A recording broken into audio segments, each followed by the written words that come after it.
नमस्कार, मैं हूं प्रज्ञा मिश्रा और आप देख रहे हैं प्रज्ञा का पन्ना। मास्क न लगाने पर पहली बार में 1000 रुपए जुर्माना रखा गया है।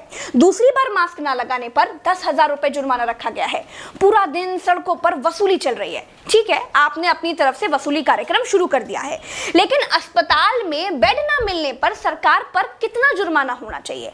वेंटिलेटर न मिलने पर सरकार पर कितना जुर्माना होना चाहिए?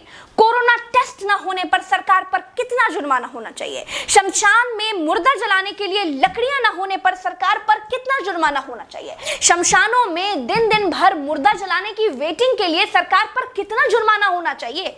जितने मंत्री और ये मुख्यमंत्रियों ने बंगाल से कोरोना लाकर फैलाया है, उन पर कितना जुर्माना होना चाहिए? बंगाल में बिना मास्क महीने भर से घूम रहे नेताओं पर पर डे के हिसाब से कितना जुर्माना होना चाहिए?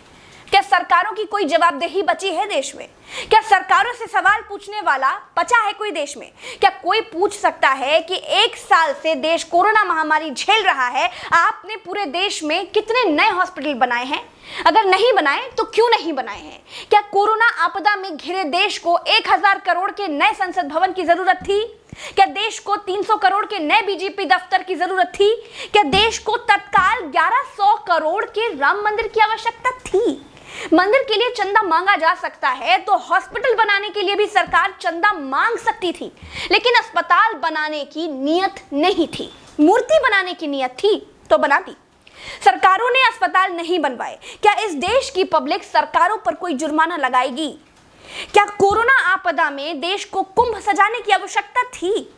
क्या देश को कोरोना महामारी के बीच बंगाल चुनाव में रैलियों की आवश्यकता थी? नहीं थी। देश को अस्पतालों की, डॉक्टरों की, कोरोना की दवाइयों की जरूरत थी। कुछ दवाइयां बनाई भी तो वाहवाही के चक्कर में विदेश भेज दी। आधे अधूरे टीकाकरण में देश अभी अटका हुआ है। और ये कैसा टीका बनाया है जिसे लगाने के बाद भी कोरोना हुआ जा रहा है? क्या कोई सवाल पूछेगा? चीन ने कोरोना को फैलाया और पूरी तरह से कंट्रोल कर लिया। अपनी जीडीपी में रिकॉर्ड बढ़ोतरी कर ली। चीन से सब कुछ तो ले ही लिया है, सीख भी ले लो। देश में सब आत्ममुग्धता के शिकार हैं। सबको अपनी अपनी तारीफ चाहिए। कुछ ने तारीफ के लिए तो फौज पाल रखी है, और जिनका मन फौज से भी नहीं भरता है, उन्होंने तारीफ के लिए सूचना और जनसंपर्क विभाग बना दिए हैं। गाते रहिएगा ना, जनता का बैंड तो ऑटोमेटिक बज ही रहा है।